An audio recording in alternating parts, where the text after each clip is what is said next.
Hello friends. आज हम जो अपना राजनीतिक सिद्धांत में जो टॉपिक चल रहे हैं और उसमें स्वतंत्रता जो अपना टॉपिक चल रहा है तो उसी का आगे का पार्ट देखते हैं। और स्वतंत्रता में हम लोगों ने पहले वाले जो वीडियो में स्वतंत्रता के बारे में डिस्कस कर चुके हैं कि स्वतंत्रता क्या है, यानी कि स्वतंत्रता क्या है। योग्यता, समाजवाद समाजवाद समानता पर बल देता है। स्वतंत्रता किस पर बल देती है? योग्यता पर। और समुदायवाद बंधुता पर बल देता है। तो हम लोगों ने इससे पहले वाले वीडियो में हम देख चुके हैं कि स्वतंत्रता एक मूल्य है, परंपरागत दृष्टिकोण से संबंधित है और स्वतंत्रता की अवधारणा उदारवाद से जुड़ी हुई है। स्वतंत्रता का सामान्य अर्थ योग्यता से है, यानी न्यूनतम राज्य से है। और दूसरे शब्दों में स्वतंत्रता की यदि हम बात करते हैं तो इसका सामान्य अर्थ नकारात्मक स्वतंत्रता से है। तो इस तरीके से हम पहले वाले वीडियो में हम ये सब डिस्कस कर चुके हैं। और जो हमारी स्वतंत्रता की अवधारणा है वो जो अमेरिकी क्रांति 1776 में हुई थी, यानी 1776 में जो अमेरिकी क्रांति हुई थी उसी से जुड़ी हुई है। तो ये हम पहले वाले वीडियो में डिस्कस कर चुके हैं।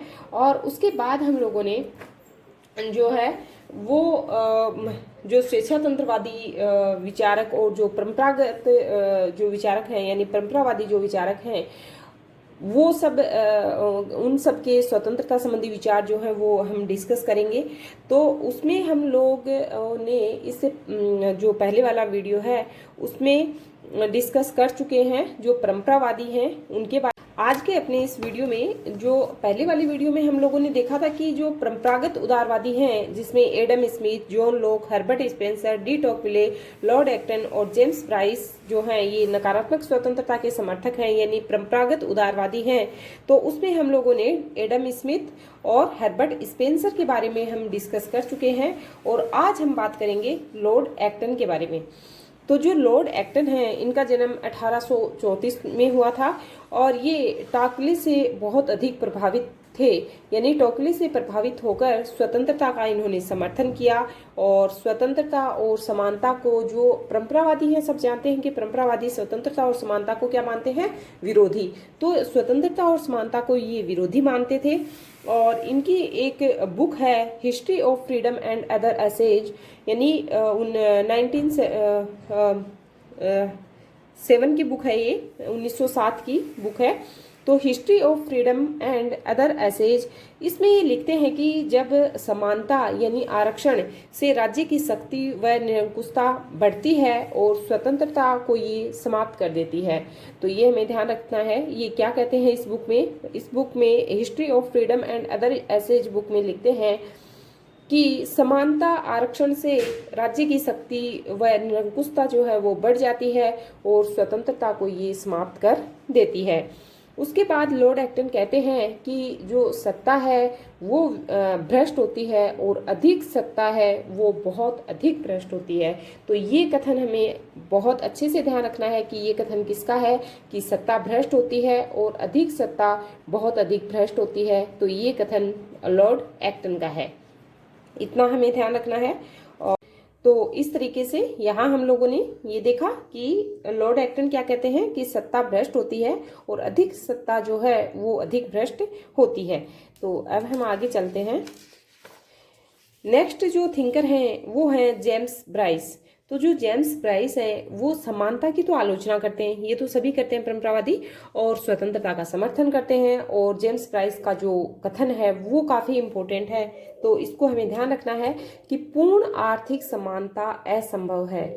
ये नेट में भी आ चुका है ये क्वेश्चन, और मतलब PhD एंट्रेंस में भी आ चुका है कि पूर्ण आर्थिक समानता असंभव है। तो ये किसका, और DSSP में भी आ चुका है। तो ये किसका कथन है? तो ये है जेम्स ब्राइस का। किसका कथन है? जेम्स ब्राइस का। क्या है? पूर्ण आर्थिक समानता असंभव है। तो ये हमें ध्यान रखना है। उसके बाद हम चलते हैं आगे, स्वेच्छातंत्रवाद और स्वतंत्रता। जैसा कि मैंने आपको पहले बताया कि जो परंपरावाद है उसी की पुनरावृत्ति के रूप में किसको जाना जाता है? स्वेच्छातंत्रवाद को। जब स्वेच्छातंत्रवाद की बात करते हैं तो वही जो परंपरावादी बात करते हैं वही स्वेच्छातंत्रवादी बात करेंगे, यानी कि उसी की पुनरावृत्ति के रूप में इसको जाना जाता है। तो जो योग्यता का ये समर्थन करेंगे, आरक्षण का विरोध करेंगे, राज्य के न्यूनतम कार्यक्षेत्र का समर्थन करेंगे, तो इस तरीके से, और जो स्वेच्छातंत्रवाद है वो नकारात्मक, प्रक्रियात्मक और औपचारिक स्वतंत्रता का समर्थन करते हैं। ठीक है, अब स्वेच्छातंत्रवादी कौन कौन है? Isaiah Berlin, F A Hayek, Robert Nozick और मिल्टन फ्रीडमैन। तो ये हम लोग देखेंगे।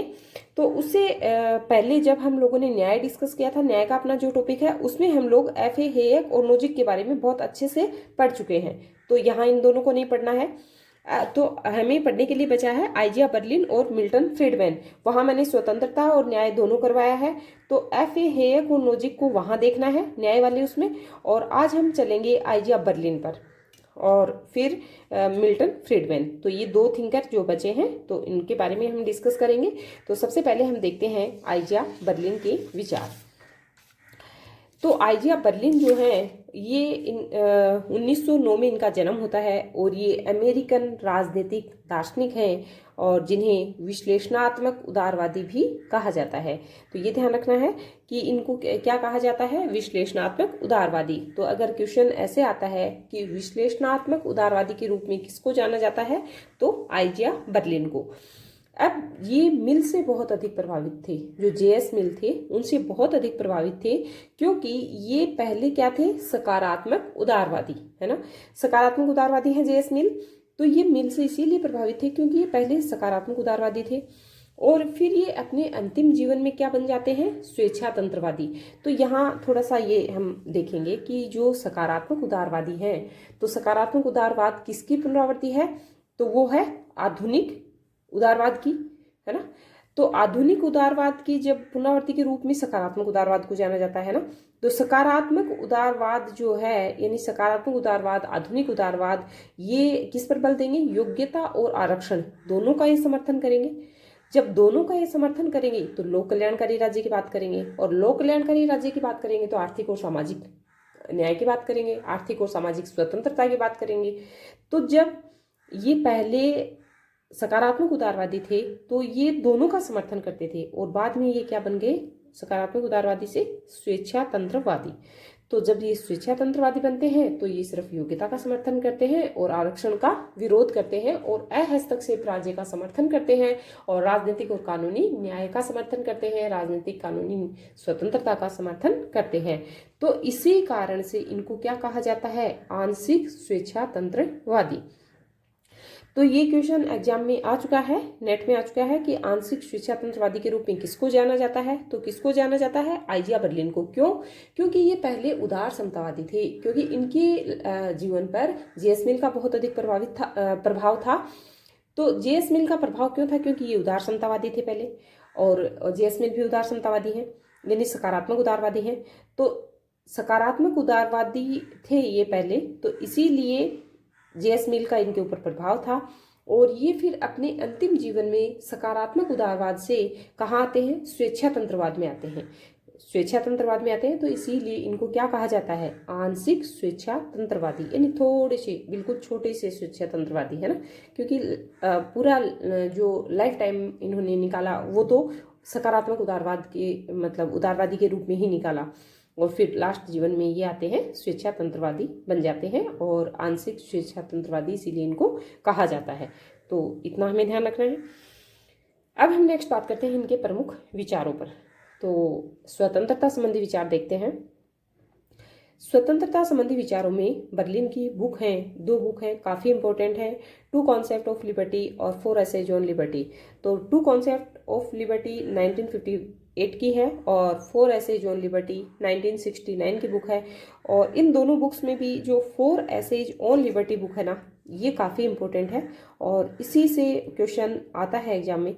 तो इसमें ध्यान रखना है, four essays on liberty book किसकी है? आइजिया बर्लिन की। और two concept of liberty Isaiah Berlin की। कब की है? 1950। सन भी ध्यान रखना है, क्योंकि सन भी मिलान के लिए आजकल सन आ जाते हैं सामने और कहते हैं कि मिलान करो, तो इस तरीके से मिलान हमें ध्यान रखना है। टू कॉन्सेप्ट है 1958 की और फोर एसेज ऑन लिबर्टी है 1969 की। तो इतना ध्यान रखना है। उसके बाद बात करते हैं कि बर्लिन स्वतंत्रता के दो प्रकार बताता है। कौन कौन से? नकारात्मक स्वतंत्रता और सकारात्मक स्वतंत्रता। तो जो सकारात्मक स्वतंत्रता है वो, जैसे पहले ये क्या थे? सकारात्मक उदारवादी। तो जो सकारात्मक स्वतंत्रता है वो तो मतलब आरक्षण पर बल देगी, है ना, और प्रगति की क्या करेगी, अवहेलना, है ना। तो यहाँ ये कहते हैं कि सकारात्मक स्वतंत्रता सही नहीं है, वो मतलब व्यवहारिक नहीं बोलते इसको, वो कहते हैं कि सकारात्मक स्वतंत्रता सही नहीं है, वो प्रगति की अवहेलना करती है, आरक्षण पर का मतलब समर्थन करती है। तो ये नकारात्मक स्वतंत्रता जो है उसको सही मानते हैं, और ये कहते हैं कि वास्तविक जो स्वतंत्रता है वो नकारात्मक स्वतंत्रता ही है, क्योंकि ये प्रगति योग्यता की बात करती है। तो इनकी एक परिभाषा भी है कि स्वतंत्रता प्रतिबंधों का अभाव है। ये क्वेश्चन आरपीएससी स्कूल लेक्चरर में आ चुका है, असिस्टेंट प्रोफेसर में आ चुका है, डीएसएसबी में आ चुका है, और नेट जेआरएफ में आ चुका है। तो ये क्वेश्चन काफी इंपॉर्टेंट है कि स्वतंत्रता प्रतिबंधों का अभाव है, ये किसकी डेफिनेशन है, तो ये है बर्लिन की। ये कथन किसका है, ये किसकी परिभाषा है, तो प्रतिबंधों का अभाव किसकी है, आइजिया बर्लिन की। अब ये कहते हैं कि अहस्तक्षेप के नियम का कठोरता से पालन करना चाहिए। तो ये क्वेश्चन भी कहाँ आया था कि देखा था मैंने किसी बीपीएस में देखा था, शायद बीपीएससी में देखा था कि अहस्तक्षेप के नियम का कठोरता से पालन करने वाले विचारक कौन से हैं, तो वो है आइजिया बर्लिन। यहाँ एक एक लाइन इंपॉर्टेंट है आइजिया बर्लिन के बारे में। तो जो अहस्तक्षेप के नियम का कठोरता से पालन करने वाले विचारक कौन से हैं, आइजिया बर्लिन। तो ये हमें ध्यान रखना है। अब हम देखते हैं इनके और आगे के विचार।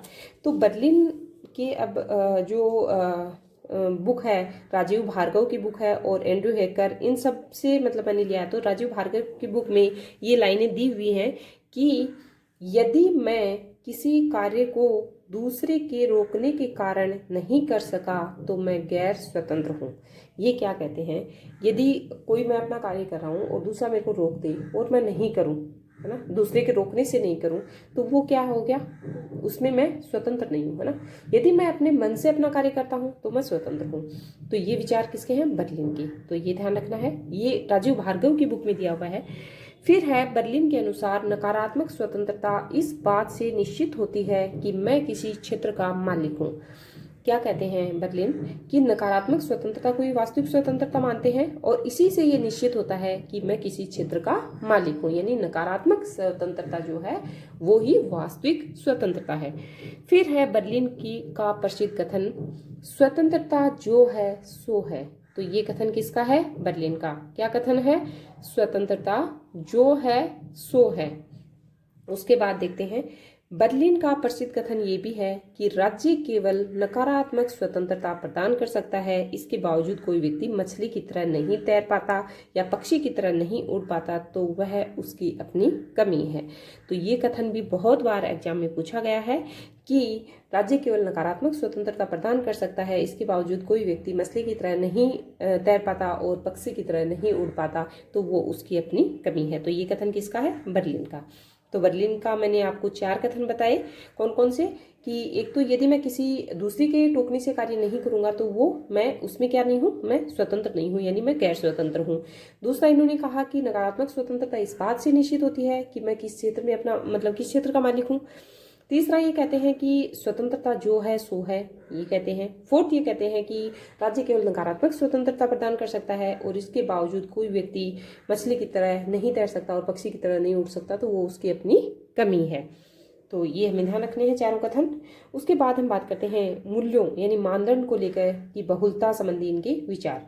तो जॉन रोल्स का, जैसे मैंने जॉन रोल्स का अपना न्याय सिद्धांत जब पढ़ा था तो उसमें काफ़ी डिटेल से हम लोगों ने देखा था कि जॉन रोल्स 3 प्रकार के न्याय की संकल्पना देते हैं। एक पूर्ण प्रक्रियात्मक न्याय, दूसरा अपूर्ण प्रक्रियात्मक न्याय और तीसरा शुद्ध प्रक्रियात्मक न्याय। जो जॉन रोल्स है वो शुद्ध प्रक्रियात्मक न्याय है उसका समर्थन करते हैं, यानी योग्यता और आरक्षण दोनों शुद्ध प्रक्रियात्मक न्याय में आते हैं, जबकि पूर्ण प्रक्रियात्मक न्याय में सिर्फ आरक्षण आता है, और जो पूर्ण प्रक्रियात्मक न्याय है उसमें योग्यता आती है। तो इस टेबल से भी हम ये समझ पा रहे हैं कि योग्यता का समर्थन करते हैं कौन, स्वेच्छातंत्रवादी, और आरक्षण का विरोध करते हैं तो आइजिया बर्लिन कहाँ आएंगे, पूर्ण प्रक्रियात्मक में। ऐसे हम क्वेश्चन निकाल सकते हैं। और जो अपूर्ण प्रक्रियात्मक है वो आरक्षण का समर्थन करते हैं, योग्यता का विरोध करते हैं। तो ये मानदंड के निश्चित नियम देते हैं अपूर्ण वाले। और उसके बाद हम बात करते हैं शुद्ध प्रक्रियात्मक। तो यहाँ जॉन रोल्स आएंगे क्योंकि इसमें उदार समतावादी और सकारात्मक उदारवादी दोनों आ जाएंगे। तो योग्यता और आरक्षण ये दोनों का समर्थन जिसमें है वो है शुद्ध प्रक्रियात्मक। तो अपन कहाँ बात कर रहे हैं, आइजिया बर्लिन की। तो आइजिया बर्लिन किस में आएंगे, पूर्ण प्रक्रियात्मक न्याय का ये समर्थन करते हैं, पूर्ण प्रक्रियात्मक जो स्वतंत्रता उसका ये समर्थन करते हैं। तो इसमें बर्लिन कहते हैं कि मूल्यों के मानदंड अनेक होने चाहिए, जबकि आरक्षण वाले क्या कहते हैं, मूल्यों के मानदंड निश्चित होने चाहिए और इसके इनका जो निर्धारक है वो व्यक्ति होना चाहिए, राज्य नहीं होना चाहिए, क्योंकि मूल्यों की बहुलता की स्थिति में ही योग्यता, स्वतंत्रता, प्रगति संभव है। यदि मूल्य कम और निश्चित होंगे तो राज्य में निरंकुशता बढ़ जाएगी। तो ये तो सीधी सी बात है कि ये कहते हैं कि जैसे मूल्यों की बहुलता जो है ना, मूल्यों की बहुलता की स्थिति में क्या होना चाहिए, योग्यता, स्वतंत्रता और प्रगति संभव है ना। यदि मूल्य कम और निश्चित होंगे, कम होंगे और निश्चित होंगे तो क्या हो जाएगी, राज्य की निरंकुशता बढ़ जाएगी। तो इस तरीके से ये मूल्यों की बहुलता संबंधी विचार जो है वो प्रकट करते हैं या बताते हैं। अब बात करते हैं परंपरावाद का विरोध और ज्ञानोदय का समर्थन। परंपरावाद का विरोध, यहाँ परंपरागत नहीं है, ये ध्यान रखना है। परंपरावाद का मतलब यहाँ किससे है, अंधविश्वास, रूढ़िवादिता, जो धार्मिक रीति रिवाज हैं वो, है ना, वो सब इसमें आएंगे। तो परंपरावाद का ये क्या करेंगे, विरोध, और ज्ञानोदय का समर्थन करेंगे। ज्ञानोदय का मतलब यहाँ क्या है, तर्क से है।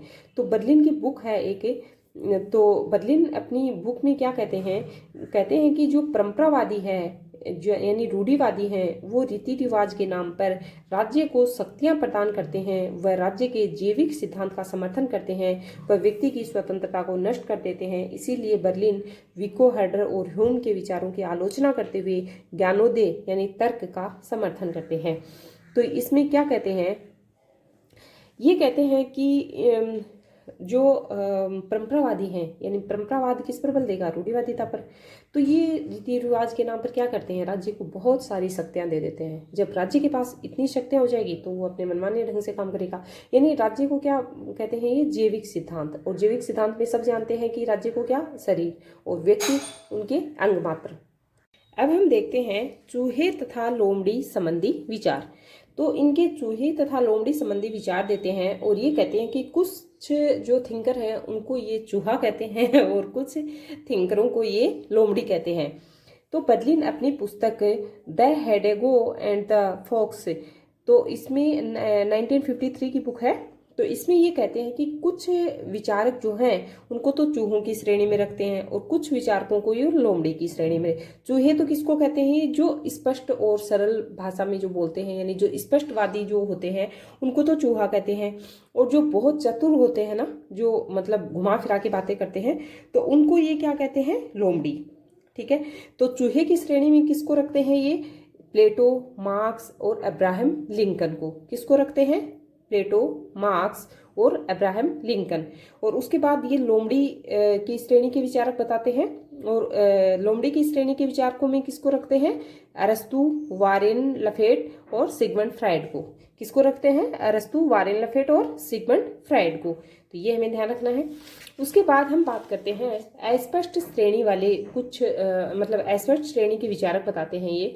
तो अस्पष्ट श्रेणी में किसको बताते हैं, एक तो ये अस्पष्ट श्रेणी वाले कौन होते हैं, जो बताते अपने आप को सरल हैं लेकिन होते क्या है, सरल नहीं होते, ये चतुर होते हैं। तो इसमें किस श्रेणी के विचारक हैं, एक तो टोल्स्टॉय को मानते हैं इसमें। ये कहते हैं कि बताता अपने आप को सरल है लेकिन है चतुर, है ना। तो ये मतलब बातें करता है घुमा फिरा के। तो इस तरीके से टोल्स्टॉय को अस्पष्ट श्रेणी के विचारकों में रखते हैं। उसके बाद आगे हम बात करते हैं, यानी ये 3 श्रेणी के विचार बताते हैं, चूहे और लोमड़ी और अस्पष्ट श्रेणी वाले। चूहे में तो ये बताते हैं किसको, प्लेटो, मार्क्स और अब्राहम लिंकन को। लोमड़ी में बताते हैं अरस्तु, वारेन लफेट और सिगमंड फ्राइड को। और अस्पष्ट में बताते हैं ये टोल्स्टॉय को। ओके, अब हम बात करते हैं आगे कार्ल मार्क्स के पर विचार इनके। तो कार्ल मार्क्स कोई स्पष्ट और सरलवादिता वाला थिंकर कहते हैं ना, तो चूहे की श्रेणी में रखते हैं कार्ल मार्क्स को, और मतलब एक अच्छा थिंकर मानते हैं। और इसका जो इनके ऊपर एक बुक भी लिखते हैं, Karl Marx his life and environment. इसमें ये लिखते हैं कि कार्ल मार्क्स घमंडी और ज्ञानी था लेकिन बड़ा बुद्धिजीवी था। यानी ये तारीफ भी करते हैं कार्ल मार्क्स की। ये कहते हैं कि घमंडी तो था और ज्ञानी भी था लेकिन बुद्धिजीवी बहुत था। मार्क्स चाहता था कि जनता जाने कि वह क्या सोचता था, है ना। मार्क्स क्या चाहता था कि जनता उसको जाने कि वो क्या सोचता था। जब जनता जानेगी तो अपने आप पब्लिसिटी हो जाएगी। तो इस पुस्तक में बर्लिन मार्क्स की जीवन घटनाओं की चर्चा करता है। कौन सी बुक में? Karl Marx his life and environment. इसमें ये लिखता बर्लिन है, बर्लिन की बुक है ये, और इसमें कार्ल मार्क्स की जो जीवन की घटनाएं हैं उनकी चर्चा इस बुक में करता है। और वह कहता है कि कार्ल मार्क्स घमंडी और ज्ञानी था लेकिन बहुत बुद्धिजीवी था। तो इस तरीके से कार्ल मार्क्स यह भी चाहता था कि जनता जाने कि वह क्या सोचता था। आगे हम देखते हैं रशियन थिंकर्स। तो जो बुक है इनकी रशियन थिंकर्स 1978 की, तो इसमें बर्लिन, बाकुनिन, टॉलस्टॉय आदि विचारकों की चर्चा करता है। और इस पुस्तक का संपादन हेनरी हार्डी एलिन क्लीन ने किया था। तो ये ध्यान रखना है कि इस बुक का संपादन किसने किया था? रशियन थिंकर्स का हेनरी हार्डी एलिन क्लीन ने किया था। और इसमें कौन कौन से विचारकों की चर्चा करता है पुस्तक में? बर्लिन, बाकुनिन की करता है, टॉलस्टॉय की करता है ना। कि कौन कौन से विचारकों की? बाकुनिन और टॉलस्टॉय की। और टॉलस्टॉय को कैसा विचारक मानता है? एस्पेस्ट श्रेणी का विचारक। तो बर्लिन अपनी पुस्तक पर्सनल इंप्रेशन 1980 में लिखता है कि प्रत्येक व्यक्ति में योग्यता होती है जो स्वतंत्र वातावरण में विकसित हो सकती है। बर्लिन की बुक है पर्सनल इंप्रेशन। इसमें ये लिखता है कि प्रत्येक व्यक्ति में एक ऐसी योग्यता होती है जो स्वतंत्र वातावरण में विकसित हो सकती है। तो इस तरीके से जो बर्लिन हैं उनके ये विचार थे। और कल हम इसमें जो स्वेच्छातंत्रवादी विचारक हैं इसमें हम लोगों ने हेयक और नोजिक को तो न्याय में पढ़ लिया था, और बर्लिन आज हमारा कंप्लीट होता है। और आगे जो कल वीडियो नोट आएगा उसमें हम लोग मिल्टन फ्रीडमैन के बारे में देखेंगे। ओके फ्रेंड्स, तो होप करती हूँ कि आज का वीडियो नोट आपको समझ में आया होगा। थैंक्स।